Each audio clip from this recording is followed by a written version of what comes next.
Hi, I'm Jeremy. Welcome to our farm, Cornucopia Orchards.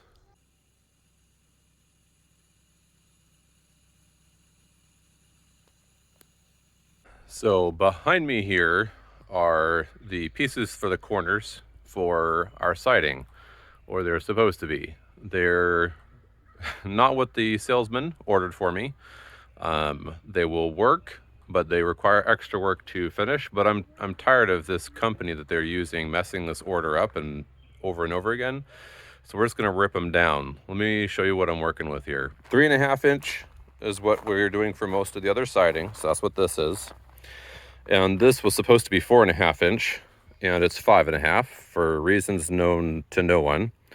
My salesman actually ordered this as a 5/4 board, and they ignored that and put it in as a 540, which I can still work with. That's okay. It's the minimum required for this application for corners by a LP, but it will work. And you know, it's not going to be any less in depth than everything else I've got on the house, so it will work. But I have to rip out all of these that I'm using up here, all of these, the boards that are going to be the butt boards. I have to rip them, which to be honest is just not great. It's not a good thing that I should have to keep doing all this extra work on these pieces. And everything else with this whole order has been a disaster, so there's that. But now that I have these, I'm gonna rip them. We're gonna get going.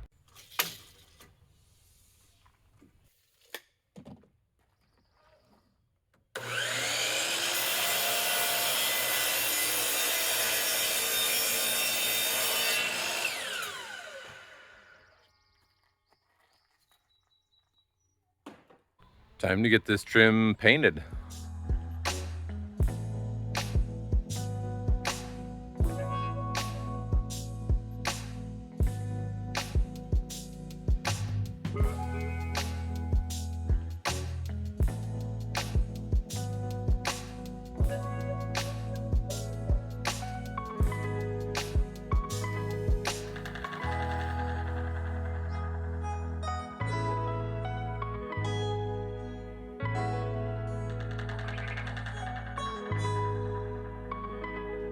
The blinding light is complete. So these trim boards are all painted, all sides except for the back, and that means we're well sealed. They've got to dry, and then probably tomorrow morning, since today is the 4th of July, happy Independence Day, we'll get going on getting these attached together. Your boots are wet.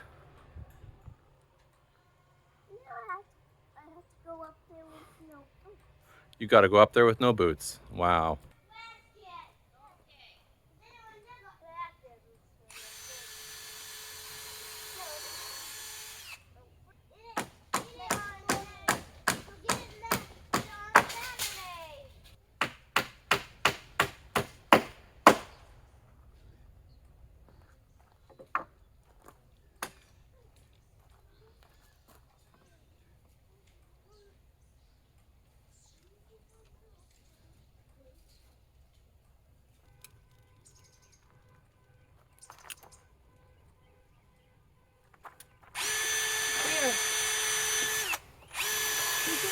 In time by Santa's elves, so they can make my presents.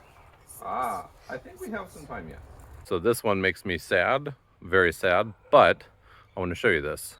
So here is our Polonia that I've been bragging on for forever and a day. You see something a little different. Here's this poor plant here, elderberry there, and we got bleeding heart there. You can't hardly even see it anymore.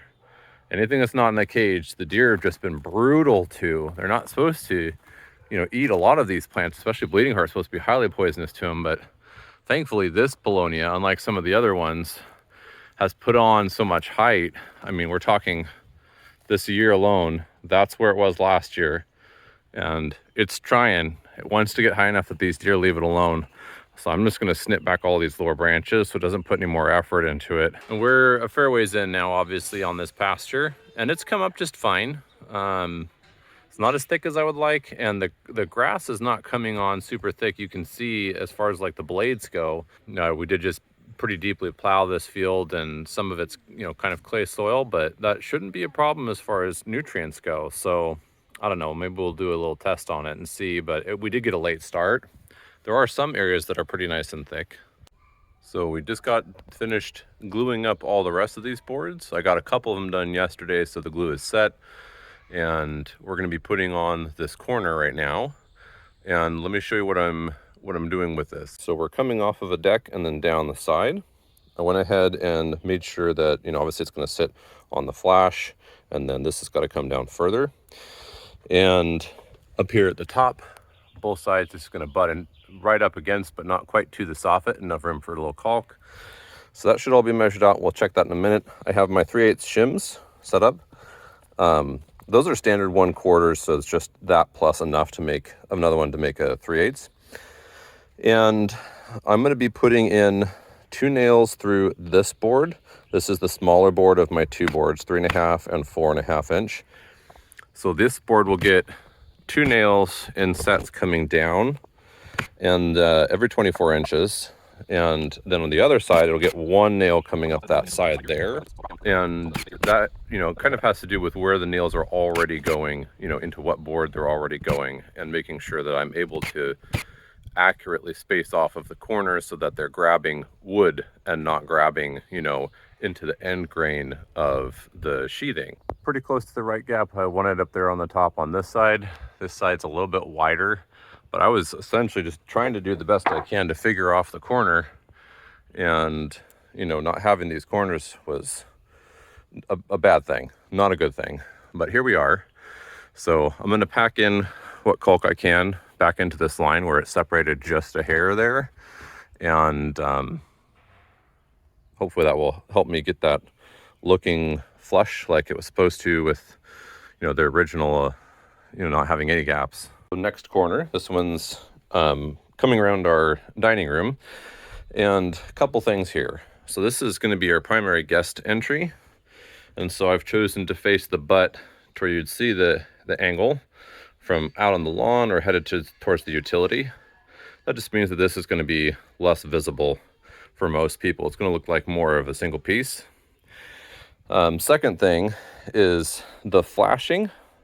I'm not putting it on top of the blue rain barrier, but the flashing at the bottom does bump out the material a little bit, and so you kind of got to account for that.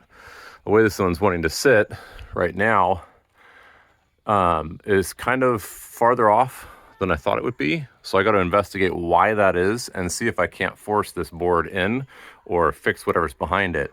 So you can see it doesn't really want to sit like the other board next to it is sitting, and that's not going to be a thing. This is going to go in. So it does go in if I compress it a little on both sides, this side and this one. So my suspicion is that there's something right there that's a pinch point, and we're going to fix that when we put this in. To do that, I'm just going to work it from the bottom to the top, one side and the other side, and one side and the other side, and make sure that this is kind of getting set in the way I want it.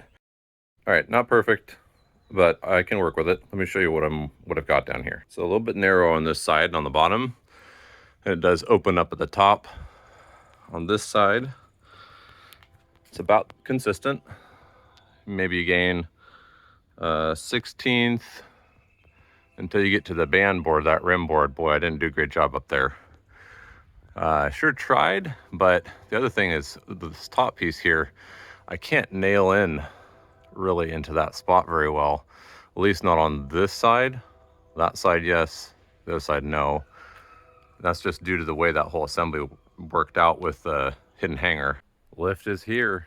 Time for me to use this guy. I've used the type with just wheels before, and they actually have a greater reach than this puppy does, but we need the fact that it can level itself on this ground. As you can see, the front of the vehicle is not as far off the ground as the back.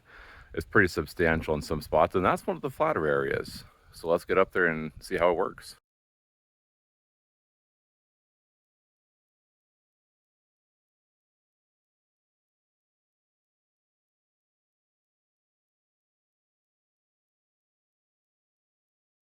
One important thing I'm doing while I'm up here is getting rid of some bees, and we are going to get a top peak nest of the gable end, and then there's one right behind me up in here. And I don't mean bees, I mean wasps. Yes, die, vile things, die. So we're trying to move the scaffold as few times as possible. So Dad and I are going to install the first length of gutter up onto this end. We've kind of got it, painted as much as it's going to be, and we're putting together this. I think they're called K gutters, K style, and we've got our first seam piece over, and it just fits on here, clasps up underneath, wraps around, and then this is very easy to bend by hand and just seam over the top, and then just using this on the interior here. And I haven't done this style before, so looks like I need to puncture this. So having punctured, what? Oh, yeah. So having punctured it now, I'm just gonna run a big fat line of goop. Try and get it like onto, but also into. See if I can here. And it's a 2-pack this is, for 2 of these in total. So I don't see any reason to be sparing on the amount of goop. It's got a very interesting smell. And then I'll just put that on the house because why not? Smell on the house instead of on me. It smells kind of like a porta potty, actually. All right, so we have this installed, and it's not my favorite. So the drip edge is fairly tight to the roof, and that has to do with it being angled wrong. Thank you to my roofing supplier for that. And so we had to, kind of fight to get it back up underneath here. But we're making sure we've got the right angle. So this is the low point here, and it's going to drop down and join into that gutter system down below. And then this one wraps around to that mini roof on the front.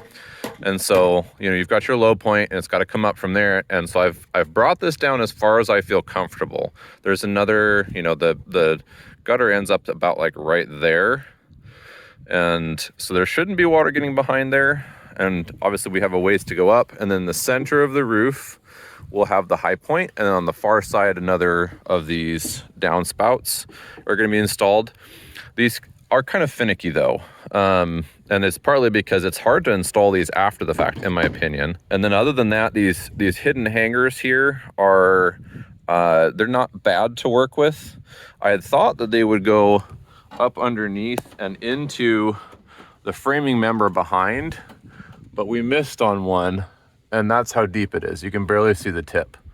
I just wasn't paying attention when I installed it. They're 24-inch on center, but yeah, it definitely doesn't go into the framing member behind. So we're at a spot here where this is as far as we can go with the scaffold where we are, and we'll just move on down. And you'll notice that I did not install the last one, and that is so that, this needs to come up. Right now we've kind of pulled this up and it's stuck on the end there with the drip edge, and we'll install the next piece into there when we move the scaffold, and then pull this up into position, and then we'll attach these the next hanger and the one further past that, because I don't know how else you would do this piece by piece. You've got to fold it up in there, and Dad and I were trying to figure it out. I'm not smart enough. So second day of the lift, really the first day, kind of got it late in the afternoon, and you can see I'm fixing quite the problem here. So this is the upper fascia on the roadside, and on the far end, the fascia is perfectly flush to the board, and on this end, it's down by like 1.5 inches. And, if you go back and look at those videos, this is where we were doing that stupid Superman lean way out over the edge thing, because we didn't want to spend the money on equipment, and we didn't have the scaffold yet. And so this is what ended up happening. We couldn't see what we were doing, and we nailed it in at out of angle.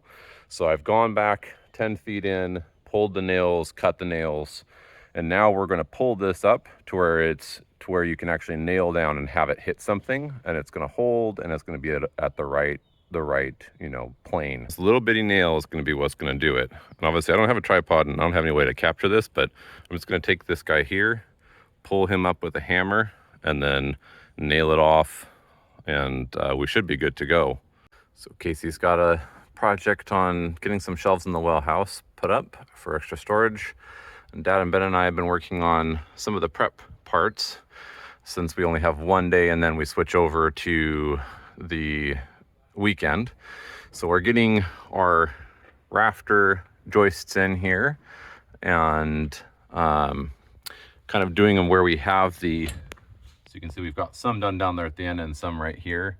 And then the lift can't reach that far in where it's parked.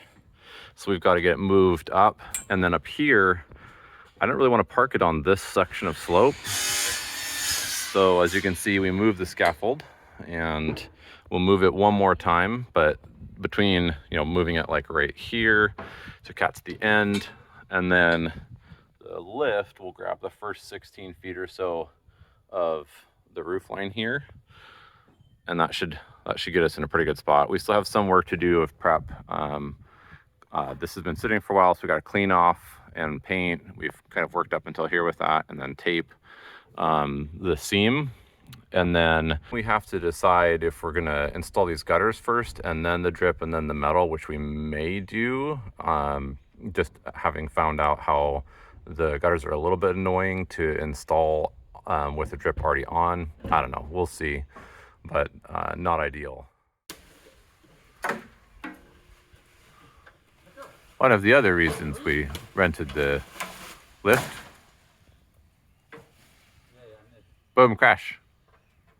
Somehow, even with 3 days taken up with Casey at work and most of the rest of the 4 days of the week with my working on the house, we still find time for our family. Or rather, we choose to make that time. One thing I've learned since I started working 20 years ago is something my first boss told me right at the start. You can get so busy working and then one day you realize you're working because that's just what you do, not because it's what you want to be doing. Somewhere on the horizon, we can see the day when we're working because the work is what we want to be doing. But for now, we've at least made it to the first part, where we're taking the time to be a husband and wife, a mother and a father, and a family first. Thanks for watching. I hope you have a good day, and we'll see you next time.